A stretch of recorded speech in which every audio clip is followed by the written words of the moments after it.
On est dans le temps, effectivement, dans l'évangile de Jean, et pour vous épargner une longue lecture, j'ai essayé de vous le faire d'user juste une vidéo, comme ça vous pouvez voir ce passage. On va parler d'un texte qui se trouve dans l'évangile de Jean au chapitre 4, et vous allez vite reconnaître, c'est un texte connu dans lequel on va explorer ce que Jésus est venu faire dans le quotidien d'une personne, une femme en particulier. Je laisse la vidéo insensée. Les pharisiens avaient entendu dire que Jésus baptisait plus de disciples que Jean. En fait, Jésus lui-même n'a jamais baptisé qui que ce soit, c'était ses disciples qui le faisaient. Quand Jésus apprit ce que l'on racontait, il quitta la Judée et retourna en Galilée. Pour s'y rendre, il devait traverser la Samarie. En Samarie, il arriva dans une ville appelée Sychar, non loin du terrain que Jacob avait donné à son fils Joseph. Il y avait là le puits de Jacob.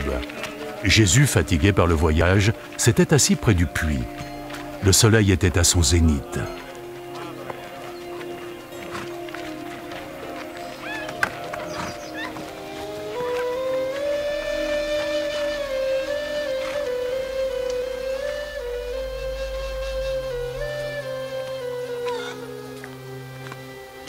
Arriva alors une femme, une Samaritaine, qui venait puiser de l'eau. Donne-moi un peu de cette eau. Ses disciples étaient partis en ville pour acheter de la nourriture. Tu es juif et moi je suis samaritaine. Comment oses-tu me demander de l'eau? Les Juifs n'utilisaient pas les mêmes coupes ou les mêmes bols que les Samaritains. Si seulement tu savais ce que Dieu donne, et qui est celui qui te demande à boire, tu le lui aurais demandé. Et il t'aurait donné de l'eau vive. Ah oui, tu n'as pas le moindre seau et le puits est si profond. Où est-ce que tu pourrais trouver cette eau vive dont tu parles? C'est Jacob, notre ancêtre, qui nous a donné ce puits. Lui, ses enfants et ses bêtes, tous ont bu de cette eau. Tu ne prétends pas être plus grand que Jacob, n'est-ce pas? Quiconque boira de cette eau aura de nouveau soif. Mais celui qui boira l'eau que je lui donnerai n'aura plus jamais soif. L'eau que je leur donnerai deviendra en eux une source, d'où jaillira l'eau vive, et leur offrira la vie éternelle. Et donc, si tu me donnes de cette eau, je n'aurai plus jamais soif alors, et je n'aurai plus à venir ici pour puiser de l'eau. Va, appelle ton mari et reviens. Je n'ai pas de mari. Tu as raison de dire que tu n'as pas de mari. Tu as été mariée 5 fois, et l'homme avec qui tu vis maintenant n'est pas vraiment ton mari. Tu m'as dit la vérité. Je vois, alors tu es un prophète. Mes ancêtres samaritains ont adoré Dieu sur cette montagne. Mais vous, les Juifs, vous dites que Jérusalem est le lieu où nous devrions adorer Dieu. Crois-moi, femme. Le temps viendra où les gens n'auront plus à aller adorer le Père sur cette montagne ou à Jérusalem. Vous, Samaritains, connaissez mal celui que vous adorez. Nous, les Juifs, nous connaissons notre Dieu parce que nous savons que le salut vient des Juifs. Mais le temps vient. Et il est déjà là. Guidé par la puissance de l'Esprit de Dieu, les hommes adoreront le Père tel qu'il est vraiment, lui offrant la véritable adoration qu'il demande. Dieu est esprit, et c'est seulement par la puissance de son esprit que ceux qui l'adorent atteindront sa vérité. Je sais que le Messie va venir. Et quand enfin il sera là, il nous expliquera tout ça. Je le suis. Je le suis, moi qui te parle.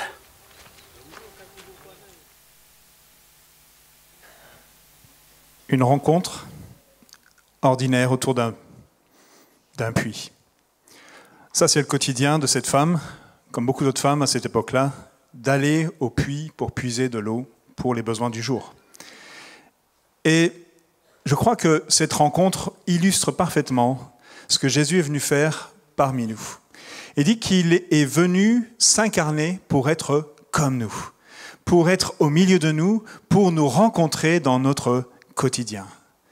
Il est venu nous rencontrer en devenant chair, mais non seulement ça, mais en se mettant dans notre vie quotidienne.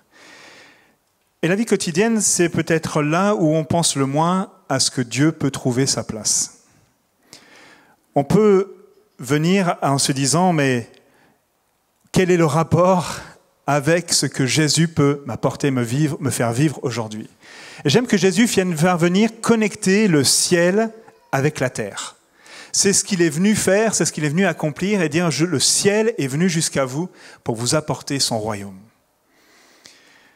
Il vient créer cela. Et j'ai intitulé ce message « Quand le divin rencontre notre quotidien ».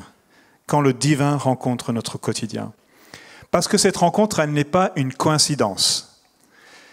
Il y a peut-être deux façons d'interpréter, et là je vais aller un peu plus loin dans la façon de comprendre ce texte-là, puisque juste avant que ce texte a été donné, ou du moins le tout au début, peut-être vous n'avez pas renoté, il dit qu'il parlait du baptême qu'ils étaient en train de faire par les disciples. Ils sont au bord du Jourdain, et là ils sont en train d'accueillir, de baptiser les personnes qui viennent pour se repentir, pour reconnaître qu'ils ont besoin de changer de vie. Et à cause de la pression des pharisiens, des religieux de l'époque, Jésus décide de partir, de quitter et d'aller retourner en Galilée. Si on regarde une carte, entre le Jourdain et la Galilée, le chemin le plus court n'est pas forcément par la Samarie. C'était le cas si vous partiez de Jérusalem, mais pas le cas si vous partiez du Jourdain. Je crois que Jésus a fait exprès de faire un détour pour aller rencontrer cette femme à ce puits. Il y a plusieurs moments dans la Bible où Jésus fait des détours comme ceci. Et notamment, je pense à cet homme qui est à Gadara, où il va traverser le lac de Tibériade, le lac de Galilée, pour aller à la rencontre de cet homme-là. Et ils font un aller-retour juste pour aller le rencontrer. Jésus vient souvent là où on ne l'attend peut-être pas. Lui fait l'effort pour être venu jusqu'ici. C'est ce qu'il nous est dit. Il était fatigué de la marche. C'est une longue marche, et près de 3 jours de marche pour aller de Judée jusqu'en Galilée. Et j'imagine qu'il savait qu'il allait se passer à midi sur ce puits. J'imaginais Jésus en train de hâter le pas peut-être, dire j'ai rendez-vous à ce moment-là, il y a quelqu'un qui m'attend, ou quelqu'un qui va m'attendre. J'imagine peut-être toutes les fois, ou peut-être certains d'entre vous vous dites c'est Dieu où il est encore dans ma vie. Mais j'ai en train de vous dire que Dieu vous attend dans votre quotidien. Il vous attend peut-être là où vous ne l'attendez pas. Et il a fait tous les efforts nécessaires pour pouvoir être là à ce moment-là. Il va aller à la rencontre de cette femme. Dans une autre version, il dit, la version Colombe, il dit il fallait qu'il traverse la Samarie, comme s'il était poussé par cet amour pour aller rencontrer cette femme à ce puits. Pour cette femme, c'est un jour comme les autres. Elle va au puits. Mais son quotidien va devenir divin. Je ne sais pas combien de fois, et peut-être dans votre vie, vous avez eu ces moments de rencontre du quotidien avec le divin. Peut-être c'est comme ça que vous avez rencontré Christ, à un moment banal de votre vie, et puis vous avez eu une rencontre, une discussion, une révélation, et ce moment banal est devenu quelque chose d'extraordinaire pour vous. Peut-être que vous êtes passé, et nous sommes passés à côté de beaucoup de rendez-vous divins, sans avoir forcément discerné que c'était un moment divin. Notre quotidien peut nous réserver bien des surprises. Alors, pourquoi Jésus vient-il nous rencontrer dans notre quotidien? Parce qu'il s'intéresse de là où nous sommes. Il ne se désintéresse pas de nous pour juste dire « je veux t'amener à un endroit que moi je veux que tu serves, je veux que tu sois là où je veux que tu sois ». Il a prévu d'être là où nous sommes. Et ça nous aide beaucoup parce que le quotidien, c'est fait de haut et de bas. Il n'y a qu'à regarder notre vie personnelle. Aujourd'hui, on peut considérer que c'est un haut. Parce que vous êtes ici, avec votre attente, avec votre soif, avec votre envie de vivre quelque chose avec Dieu. Et puis peut-être à un autre moment dans la journée, ou demain, ou après-demain, il y aura peut-être moins cette envie, ce désir de dire « Seigneur, je veux te louer, je vais t'adorer, je vais être avec cette dimension de foi que j'ai aujourd'hui. » Parce que notre vie est faite de haut et de bas. Et j'aimerais te dire que Jésus vient pas uniquement dans tes hauts.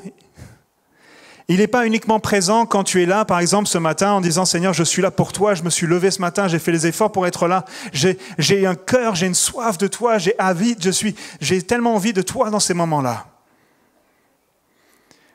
Et j'aime que Jésus soit là aussi dans les moments les plus bas.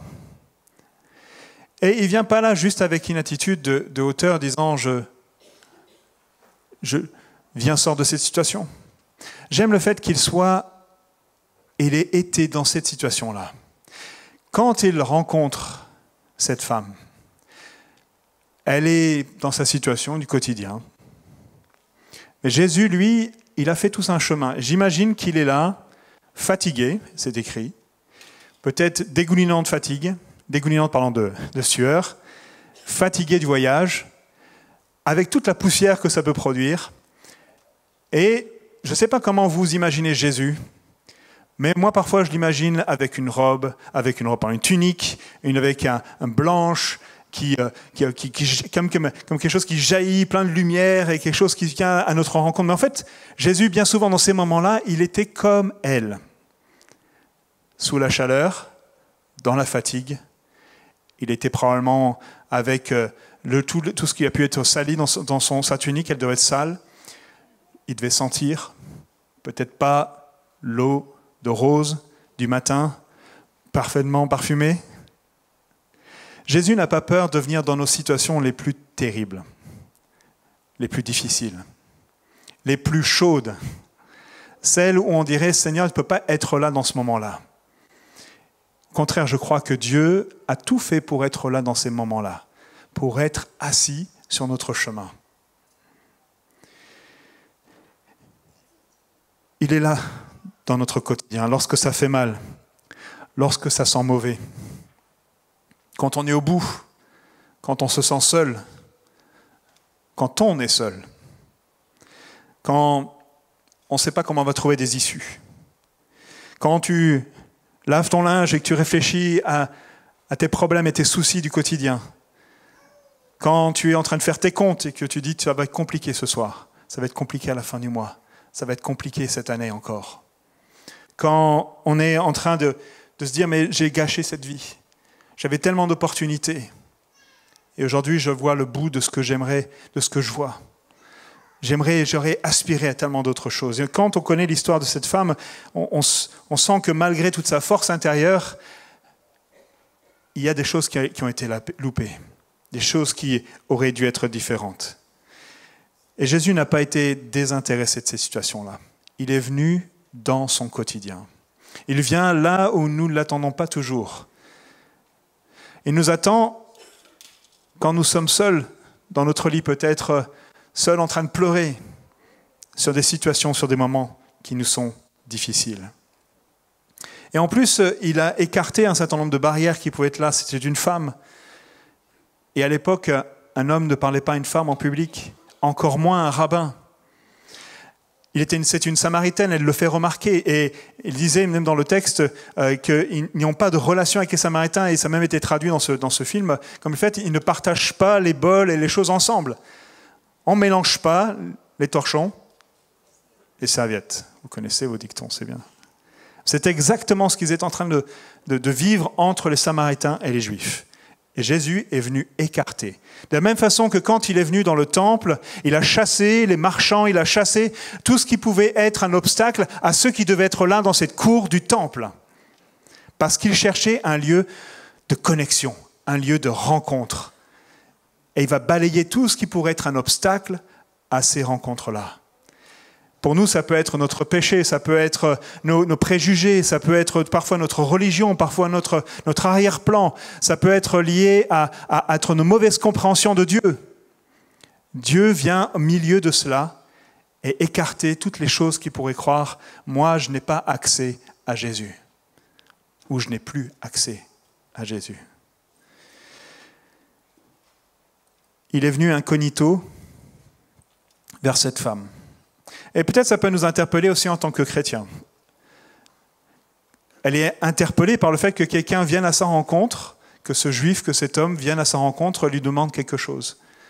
Peut-être que nous devrions aussi nous demander quand est-ce que la dernière fois quelqu'un a été choqué par notre demande. Par peut-être le fait qu'on soit présent dans une situation qui peut-être est complexe et difficile. Peut-être qu'elle pourrait se dire, mais qu'est-ce qu'une église fait dans cet endroit-là? Qu'est-ce qu'un chrétien fait dans cette situation-là? Pourquoi vous êtes là? Pourquoi vous êtes mis dans une telle situation? Pourquoi vous partagez les difficultés de ceux qui sont là? Et il y a tellement de choses et de personnes qui sont tellement inspirantes parce qu'ils ont choisi d'avoir cette vie-là. Et je crois qu'ils sont en train de semer le royaume de Dieu dans ces lieux-là, dans le quotidien d'autres personnes, parce qu'ils sont remplis de compassion. Cette femme a probablement soif, et c'est pour ça qu'elle vient à ce puits. Lorsque le divin vient à notre rencontre, il vient pour répondre à nos véritables besoins. Jésus va lui faire comprendre qu'elle vient pour quelque chose, mais que lui vient répondre à un autre besoin. Et il y a une sorte de quiproquo entre discussions qu'ils ont entre eux, à savoir de quoi ils parlent. En Jean 4, verset 10, il dit, Jésus lui répondit, « Si tu savais quel est le cadeau de Dieu et qui est celui qui te dit, donne-moi à boire, tu lui aurais toi-même demandé à boire et il t'aurait donné de l'eau vive. » Et puis elle va venir sur le fait qu'il n'a pas de quoi prendre de l'eau. Il n'a pas de quoi puiser. Et puis, il va venir sur le fait que c'est cette eau qu'il a, c'est un héritage de Jacob. Et puis, d'ailleurs, tout est lié à ce puits de Jacob, parce que vous allez voir, ce n'est pas anodin non plus. Il y a deux sources dans cette discussion. Et Jésus va mettre en relief le fait, si tu savais, si tu connaissais de quoi je suis en train de te parler. Et beaucoup d'entre nous, parfois, même quand on lit la Bible, et il m'arrive parfois dans les entretiens d'avoir beaucoup de personnes qui me disent quand je lis la Bible, je ne comprends pas ce qui est écrit. J'ai du mal à comprendre, à saisir ce qui était décrit pour moi. Et parfois, notre vie quotidienne, elle est remplie de questions. Des choses sur les choses ici-bas. Pourquoi ça se passe comme ci? Pourquoi je n'ai pas le droit à ça? Pourquoi moi, j'aimerais avoir une vie qui soit plus satisfaisante, une vie qui soit avec moins de difficultés financières, avec peut-être moins de difficultés dans le relationnel, avec peut-être tout ce dont j'aspire en tant qu'être humain. Et Jésus vient lui dire, moi, je t'apporte autre chose, quelque chose de plus grand, de plus fort que cela. Si tu savais. Regardons sur les deux sources d'eau qui vont être présentées. La première, c'est l'eau du puits. C'est une source terrestre, j'allais dire même en profondeur, sous-terrestre. Aujourd'hui, on est très sensible à ces questions des nappes phréatiques. Savoir dans le Nord, cette année, ça a été. C'est moins le cas ailleurs. Cette eau du puits, elle est liée à une histoire. Elle est liée à Jacob, le patriarche. On l'appelle le puits de Jacob. En fait, c'est lié à cette ville de Sichar, et plus particulièrement, cette partie-là, les commentateurs pensent que c'est lié à la ville de Sichem. Alors, je vous rassure, il n'y aura pas d'interrogation à la fin, mais ça se passe dans la partie supérieure du nord de Jérusalem. Et cette partie-là, c'est une histoire compliquée pour Israël. Tout d'abord, c'est aussi un lieu de promesse, parce que c'est là où Abraham s'est arrêté la toute première fois quand il arrivait en Canaan. C'est là où il a reçu une promesse divine, comme quoi Dieu lui donnait cette terre, et là il va édifier un autel. C'est là où Jacob va s'installer après avoir quitté Laban. Il va d'ailleurs acheter le champ dont il est question pour 100 pièces d'argent. Ce champ, il va y construire un autel qui manifeste le fait que c'est son Dieu maintenant. Il s'appelle El Eloé Israël. C'est le Dieu fort d'Israël. C'est mon Dieu. C'est celui qui est à moi. Je m'identifie à lui. Et puis, c'est là aussi où il va y avoir les conflits entre Jacob et ses fils et les habitants de la ville de Sichem. Je vous enlève tous les détails, mais ça va être assez terrible. Ça finit avec un massacre où ils vont devoir fuir par la suite. Mais c'est aussi là où Jacob va donner ce champ à son fils Joseph, et ils vont venir s'installer. Ils vont, à la fin de le retour, quand ils vont arriver en Canaan, Josué va ramener les os de Joseph et de ses enfants pour être posés dans ce champ. C'est un lieu fort en sens, un lieu de connexion, un lieu de rencontre dans lequel Dieu dit aux hommes, j'ai une promesse pour vous, j'ai quelque chose pour vous. Mais c'est aussi le lieu où il va faire une alliance. Et là, je vais m'arrêter pendant un instant sur le lieu que Josué est venu. Vous connaissez peut-être ce verset qui dit « moi et ma maison, nous servirons l'Éternel. C'est dans ce lieu-là que Jésus a prononcé ces paroles. C'est à Sichem. Il va dire, on va faire alliance ensemble. Dans Josué 24, versets 24 à 27, il dit, le peuple dit à Josué, nous servirons l'Éternel notre Dieu et nous lui obéirons. Josué conclut ce jour-là une alliance avec le peuple et il lui donna une prescription et une règle à Sichem. Et il écrivit tout cela dans le livre de la loi de Dieu. Il prit une grande pierre qu'il dressa là, sous le chêne qui se trouvait à l'endroit consacré à l'Éternel. Puis il dit à tout le peuple, la pierre que voici servira de témoin contre nous, car elle a entendu toutes les paroles que l'Éternel nous a dites. Elle servira de témoin contre vous, afin que vous ne reniez pas votre Dieu. Cette stèle, cette pierre, elle est peut-être encore là-bas, au moment où Jésus va rencontrer cette femme. Et puis, ce lieu-là, ce sera aussi le lieu de la scission entre dans le royaume d'Israël, entre le nord et le sud, entre les 10 tribus du nord face aux 2 tribus du sud, qui vont être en scission, en guerre parfois l'un contre l'autre. Ça nous parle de toutes les faillites humaines. Dieu a un plan, un projet pour l'être humain. Il a des belles choses pour chacun d'entre nous. Et puis nous avons nos propres aspirations, nos propres désirs. Et à cause de ces choses-là, à cause de ce qui est à l'intérieur de nous, de ce que la Bible effectivement appelle le péché, de ce que Dieu nous appelle notre rébellion à Dieu par rapport à ses plans et ses projets, on a failli. Et ce lieu-là, ce puits, d'une certaine façon, symbolise tout ce qui a été gâché. Des promesses qui n'ont pas pu aboutir, parce que l'un des deux n'a pas été jusqu'au bout. Ça nous parle de toutes les fois où nous avons eu de bonnes intentions. Et parfois, en tant que chrétiens, nous avons des prières, Seigneur, je te me donne tout à toi. Et puis, quelques jours, quelques semaines après, on a fini dans d'autres endroits, avec une autre façon de penser. Et on se rend compte de toutes nos limites humaines. On dit, Seigneur, j'ai failli. Je suis avec mes limites, avec mes failles. Et j'ai besoin d'autre chose. Mais pourtant, je retourne à cette source.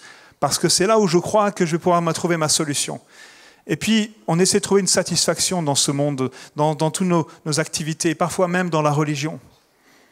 On essaie de trouver quelque chose qui étanche notre soif. Mais c'est comme si ça finit jamais. On a encore et encore soif. Cette source, en plus, elle demande des efforts. Il faut aller la chercher en profondeur. D'après les commentateurs, il y a plus de 30 mètres de profondeur. Ça prend un peu de temps pour aller puiser de l'eau. Et son effet est temporaire. Jésus vient, au contraire, présenter une autre source. Une source un peu étrange. Une source qui est un don. Il dit même dans une version c'est un cadeau de Dieu. Si tu savais le cadeau de Dieu. Elle est gratuite. Elle nous est offerte. Elle ne demande aucun effort. Elle est liée non pas à un lieu, mais liée à une personne. Il est l'eau, il est la source.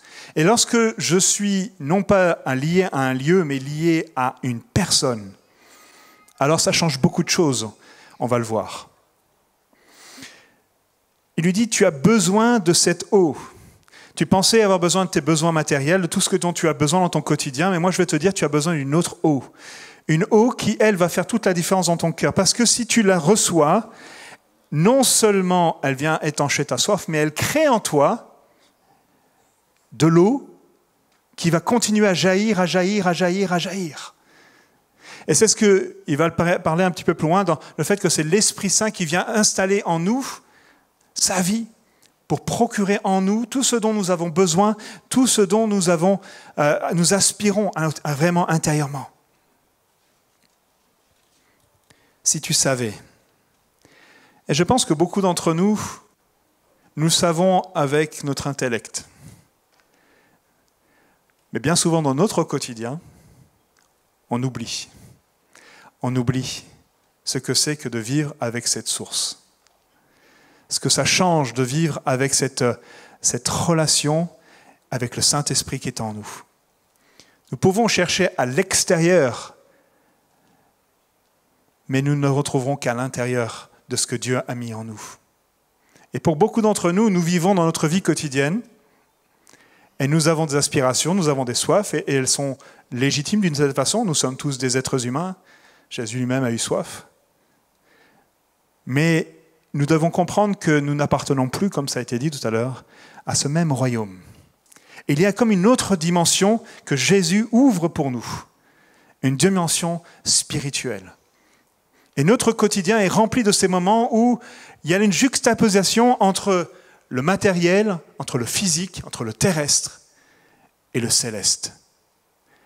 Et Dieu veut créer en nous une vision différente.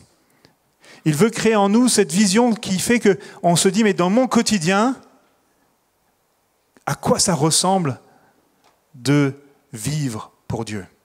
À quoi ça ressemble de voir cette dimension spirituelle dans mon quotidien? Si je savais, ça changerait mon avenir. Si je savais, ça changerait peut-être ma façon de voir mes situations difficiles, de les voir comme étant une opportunité pour que Dieu puisse entrer en relation avec quelqu'un d'autre.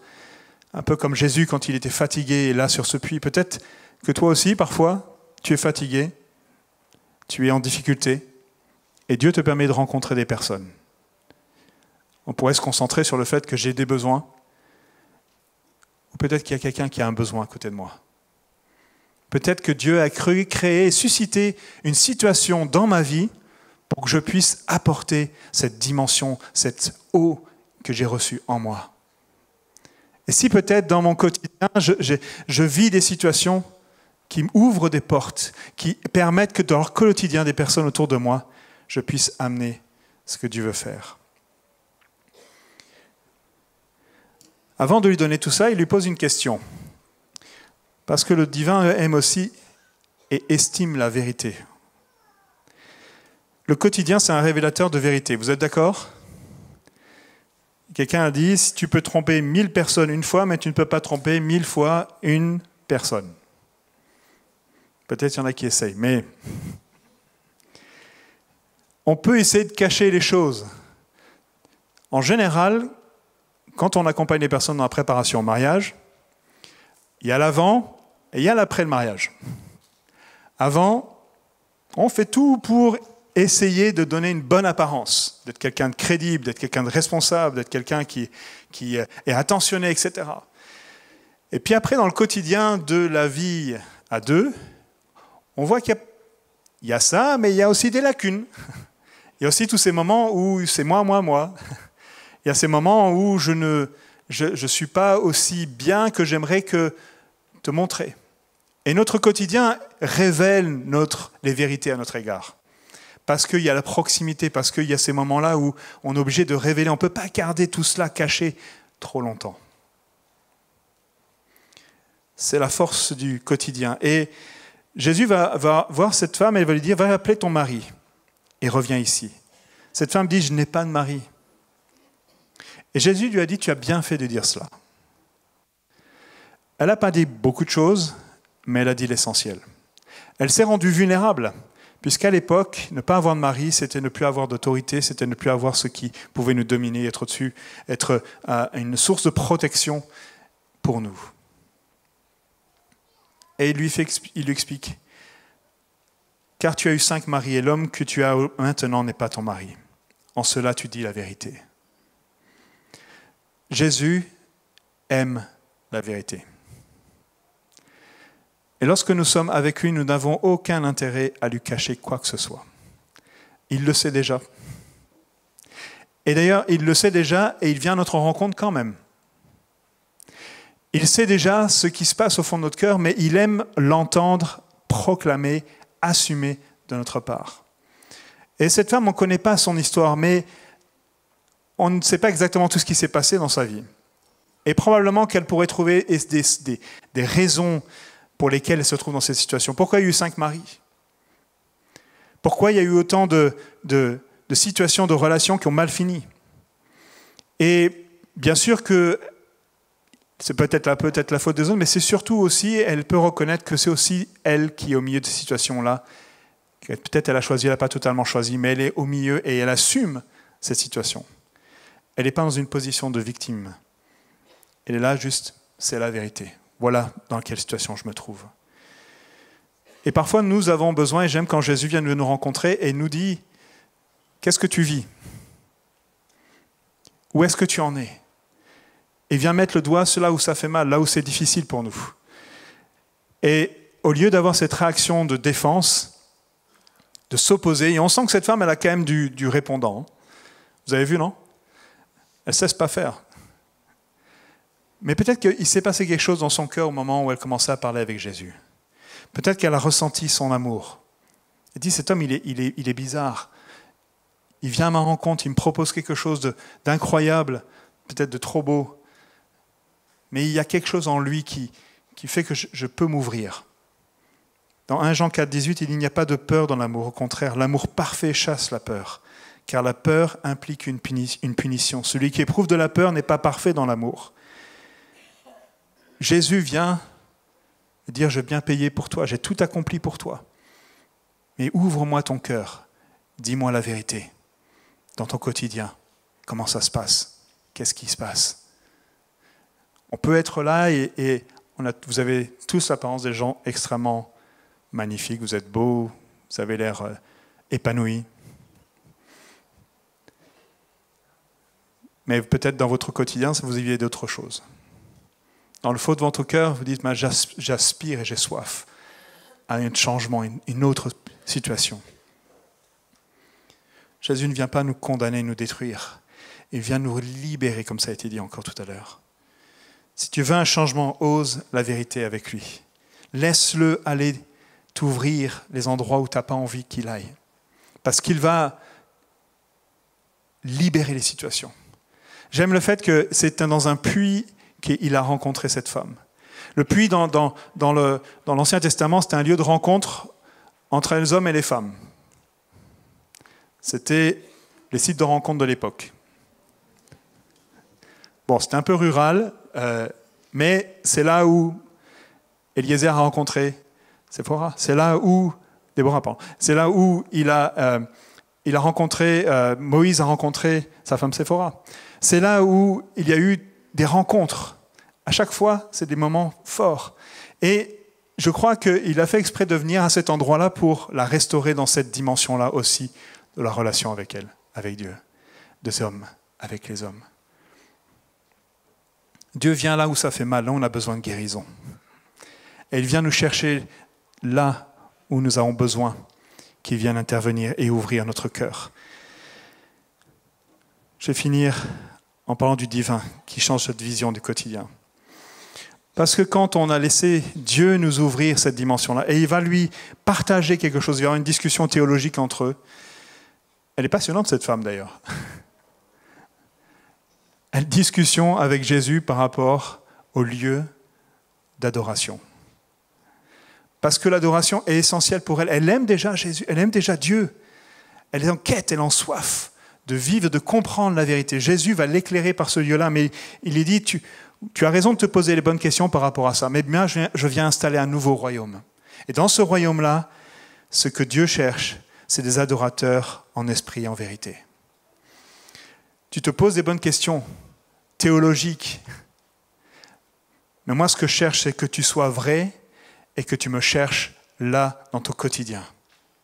C'est plus une question de ce que je fais, de ce que j'accomplis, mais c'est quel esprit est en moi? Quel esprit est en moi? Est-ce que c'est l'esprit de Dieu qui me pousse à aller chercher Dieu? Ou est-ce que c'est quelque chose qui vient à chercher autre chose, une satisfaction, une dimension humaine?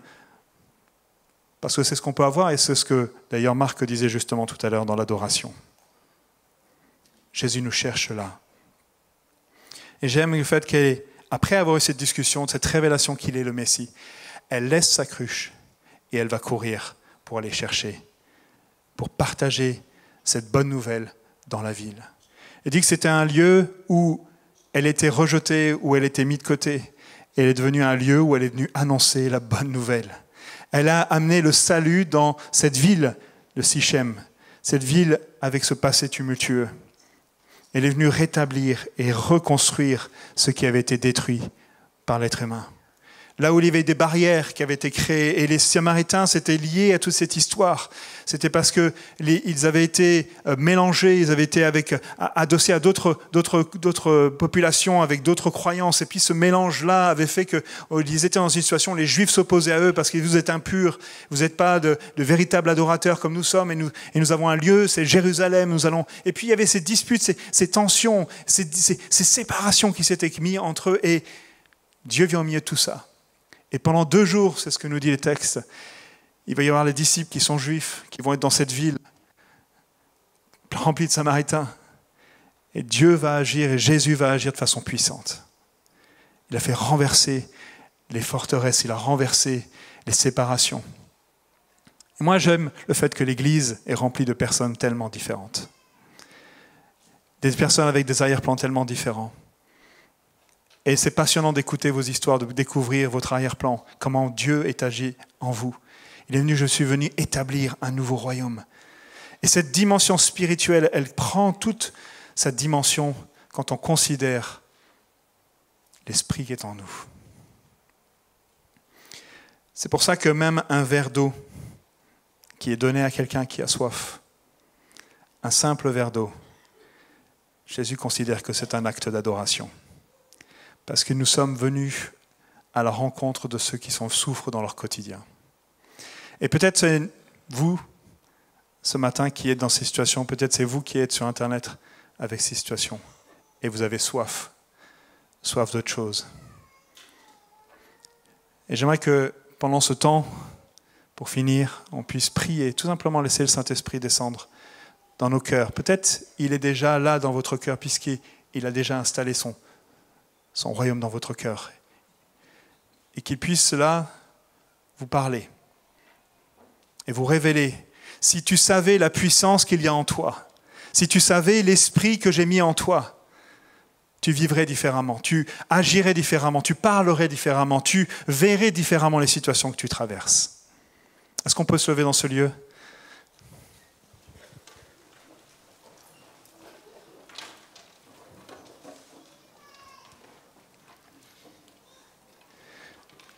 Seigneur, on vient devant toi puisqu'on a soif. On a soif, non pas de choses qui viennent nous satisfaire de façon éphémère, mais on a soif de toi.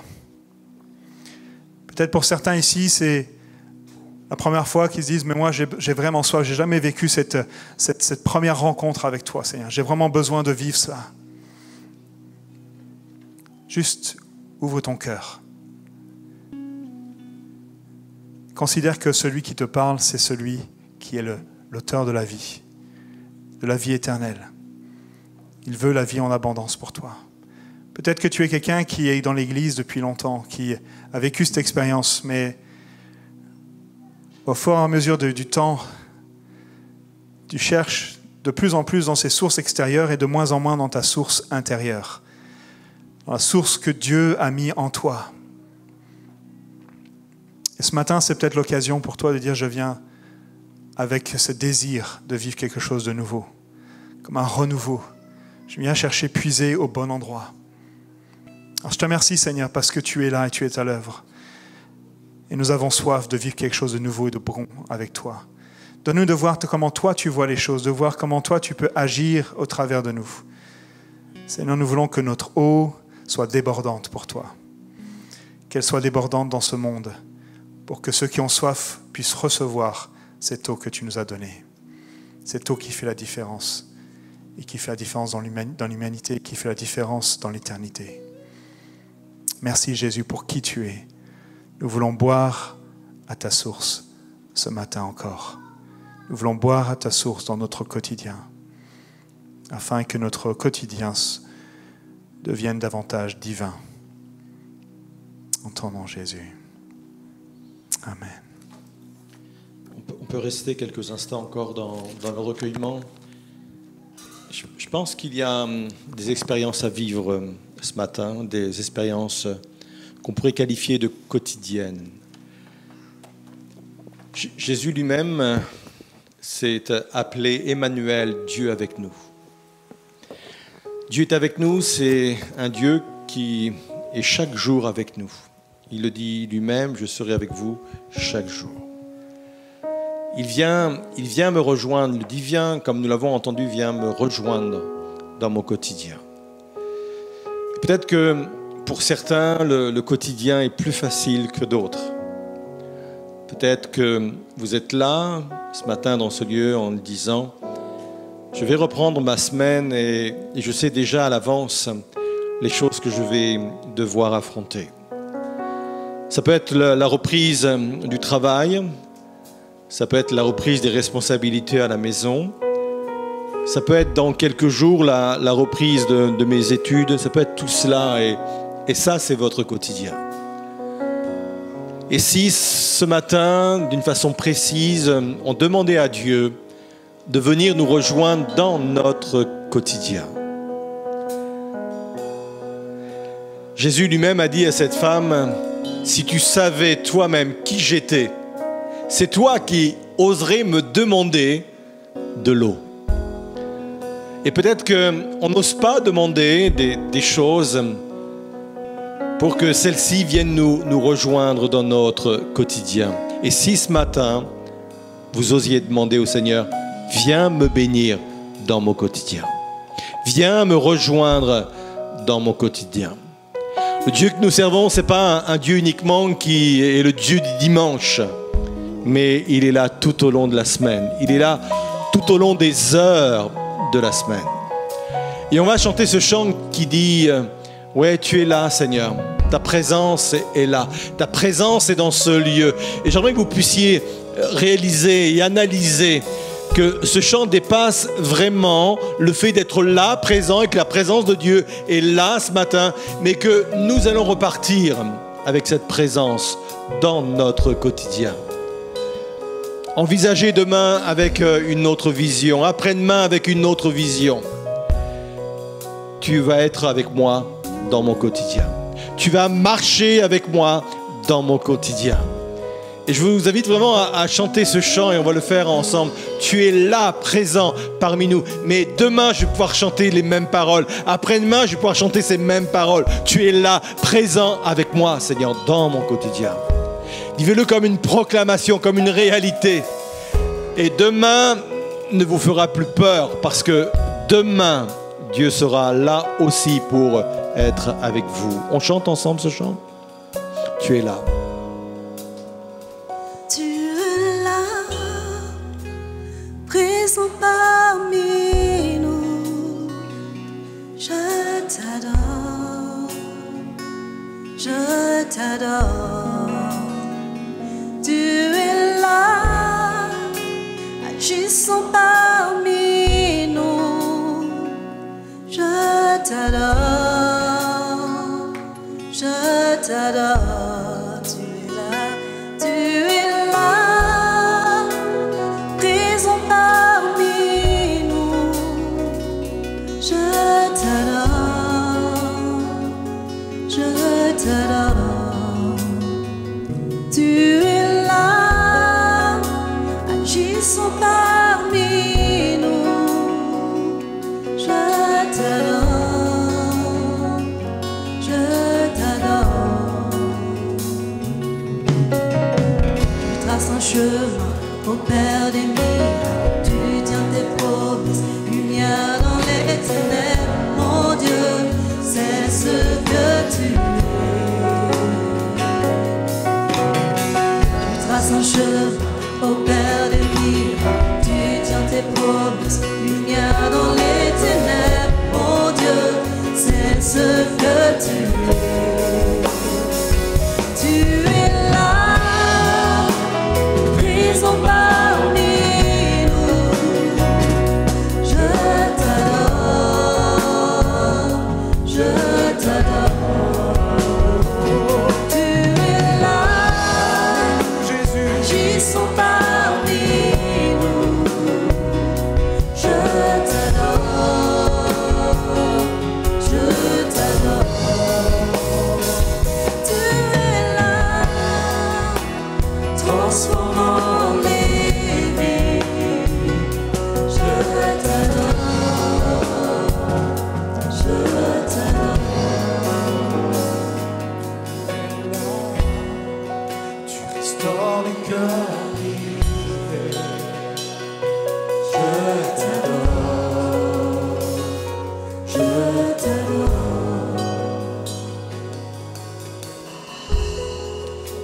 On va aborder ce chant en nous projetant demain, à demain. Peut-être que tes angoisses d'aujourd'hui, elles se portent sur demain. Et je sens dans mon cœur qu'il y a des personnes dans ce lieu et sur Internet qui se projettent déjà sur demain avec des inquiétudes propres. J'aimerais que nous puissions envisager et proclamer que demain, je vais affronter ma situation avec Dieu. Demain, il va frayer devant moi un chemin. C'est lui qui va me devancer dans tout ce que je vais devoir faire. Je sens vraiment sur mon cœur qu'il y a des personnes qui sont angoissées à l'idée de demain. Demain, Dieu marche devant toi et va frayer un chemin. Il sera avec toi présent dans ton quotidien. Il sera présent. Et au lieu de faire monter demain des paroles d'inquiétude, des paroles de peur, peut-être de tristesse, fais monter des adorations, des louanges et de la reconnaissance. Parce que demain, Dieu ferait devant toi, ouvre devant toi un chemin. On proclame cette vérité.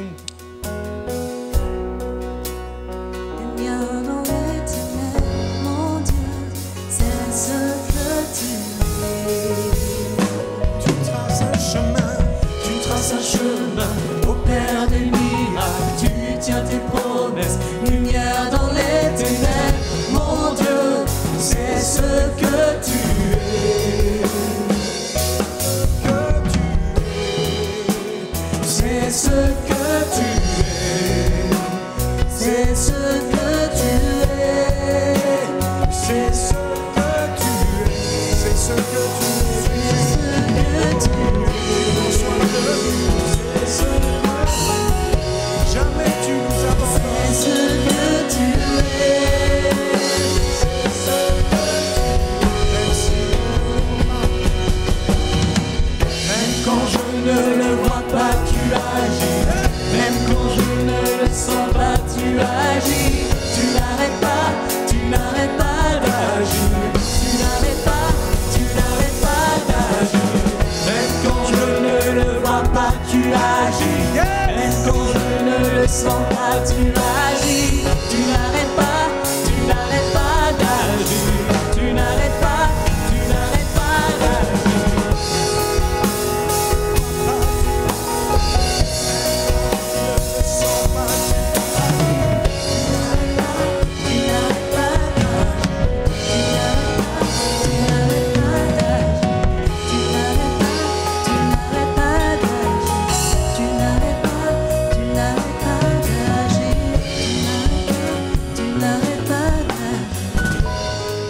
Tu es là? Présent parmi nous, je t'adore, je t'adore. Tu es là, présent parmi nous,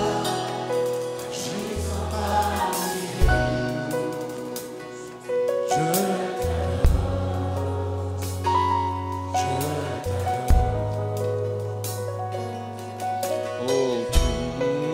Merci Seigneur. Merci pour cette grâce, Seigneur Jésus, qui nous permet encore ce matin, Seigneur, d'espérer en toi, de nous attendre à toi, dans notre quotidien. Te bénissons, nous te louons pour cela, Seigneur. Et nous t'adorons pour ta présence quotidienne, journalière, en nous et au milieu de nous, Seigneur. Quelle grâce, quelle magnifique grâce tu nous donnes de vivre encore aujourd'hui et tout au long des jours à venir. Nous te bénissons, nous te louons vraiment de tout notre cœur et nous te disons vraiment à toi toute la gloire. Amen, Seigneur.